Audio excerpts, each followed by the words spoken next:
Good morning students. Previous class में हमने पढ़ा था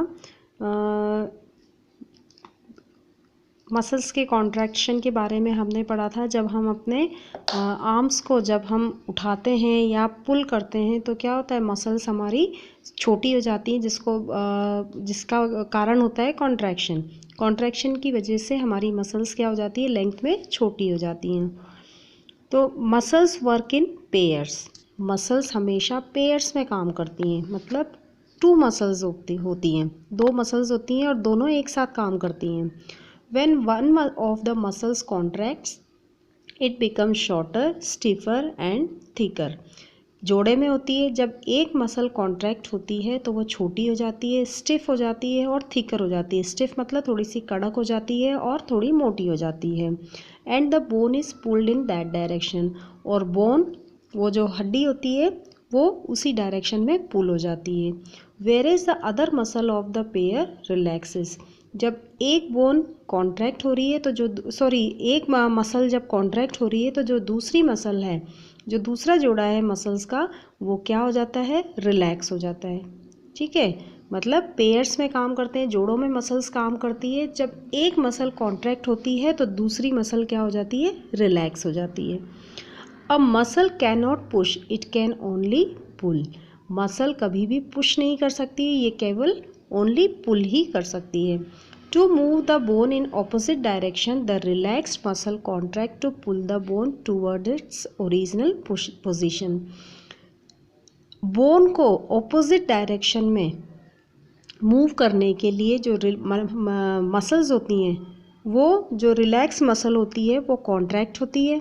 ठीक है, जो रिलैक्स मसल है वो कॉन्ट्रैक्ट होगी तो बोन अपनी ओरिजिनल पोजीशन में आ जाएगी।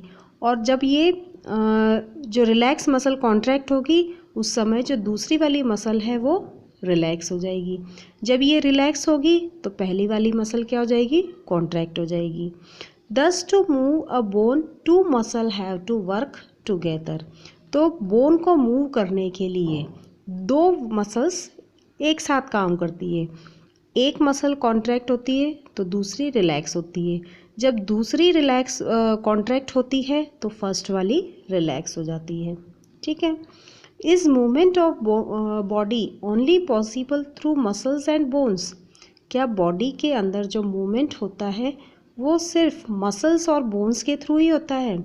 Do all animals have bones? क्या सभी जानवरों के अंदर या एनिमल्स के अंदर बोन्स होता है? If no, then how do these animals move? अगर सभी जानवरों के अंदर बोन्स नहीं होती हैं तो फिर ये एनिमल्स कैसे मूव करते हैं? वॉट अबाउट एन अर्थवर्म और अ स्नेक? अर्थवर्म और स्नेक कैसे मूव करते हैं? Let us now study about movement in animals, the gait of animals. तो अब हम पढ़ेंगे कि इन एनिमल्स के अंदर, जैसे अर्थवर्म और स्नेक है, इनके अंदर मूवमेंट कैसे होता है। अर्थवर्म के अंदर तो बोन्स नहीं होती हैं, है ना।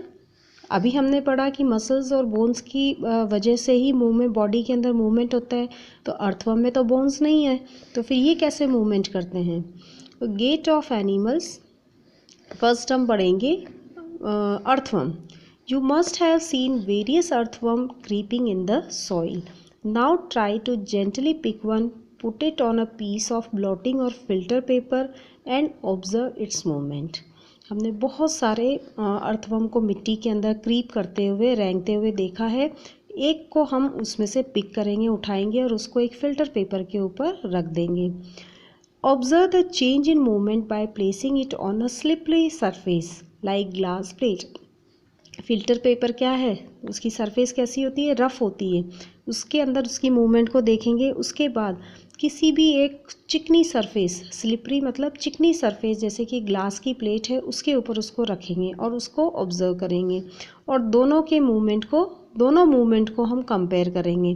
फिल्टर पेपर के ऊपर और ग्लास प्लेट दोनों के ऊपर रख करके उसको हम कंपेयर करेंगे। Find on which surface was it able to move easily. अब हम इसको कंपेयर करके देखेंगे कि कौन सी सरफेस के ऊपर वो बहुत ईजीली मूव कर सकता है। An earthworm does not have bones, rather it has muscles which help to extend and contract the body. Earthworm के अंदर आपको पता है बोन्स नहीं होती हैं, उसके अंदर मसल्स होती हैं जो उसको एक्सटेंड मतलब आगे बढ़ने में और वापस सिकुड़ने में, कॉन्ट्रैक्ट पीछे की ओर से वो कॉन्ट्रैक्ट होता है और आगे की तरफ वो एक्सटेंड होता है। Its body is made up of many rings joint end to end. उसका जो शरीर होता है वो बहुत सारे रिंग्स होती हैं जो आपस में जुड़ी रहती हैं। ठीक है। To move forward the earthworm keeps its back part of the body fixed on the ground and stretches the front part of the body. Earthworm का मूवमेंट कैसा होता है? अपने आगे वाले हिस्से को वो क्या करता है?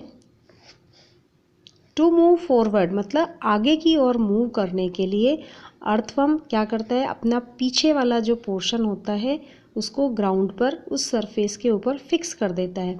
फिक्स करने के बाद क्या होता है? अपने आगे वाले हिस्से को वो स्ट्रेच करता है, खींचता है ना। पीछे वाला हिस्सा तो फिक्स हो गया और आगे वाले पोर्शन को वो खींच करके आगे बढ़ाता है। देन वापस वो क्या करता है? पीछे वाला जो पोर्शन है उसको फिक्स कर देता है, फिर आगे वाले पोर्शन को खींच करके आगे बढ़ता है। Then it fixes it front end and releases and contract its muscles which shortens and pull its body that help it to move through the soil by a short distance।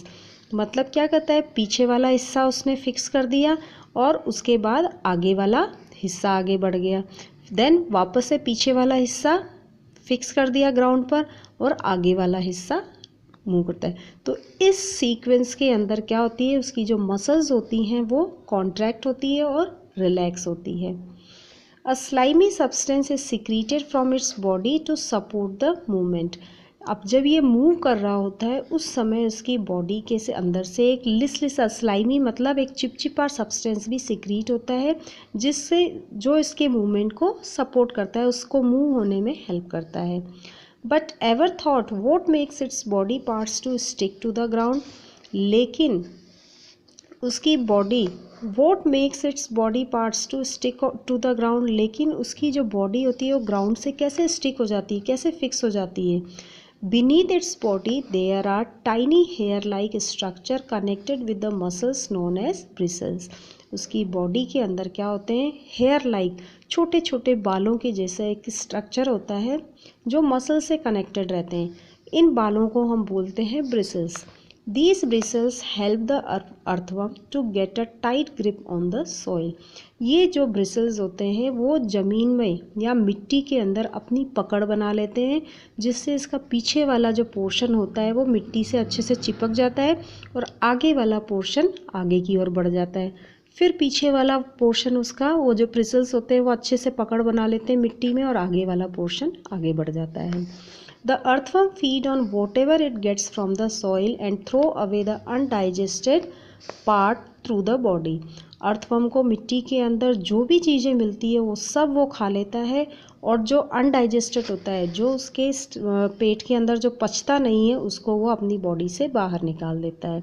The activity of intake and secretion in the soil indirectly help the plants by making the soil rich in essential nutrients। तो जितनी भी चीज़ें होती हैं उसको खा लेता है और अनडाइजेस्टेड चीज़ को वो बाहर निकाल देता है अपने शरीर से। इस एक्टिविटी से जो उस ज़मीन के अंदर जो पेड़ पौधे होते हैं उनको बहुत ऐसे जो ज़रूरी न्यूट्रिएंट्स हैं वो सब मिट्टी के अंदर मिल जाते हैं जिससे पेड़ पौधे वहाँ पर बहुत अच्छी तरह से ग्रो होते हैं। इसलिए इसको किसानों का दोस्त कहा गया है। ठीक है, बाकी स्नेल के बारे में हम नेक्स्ट क्लास में पढ़ेंगे।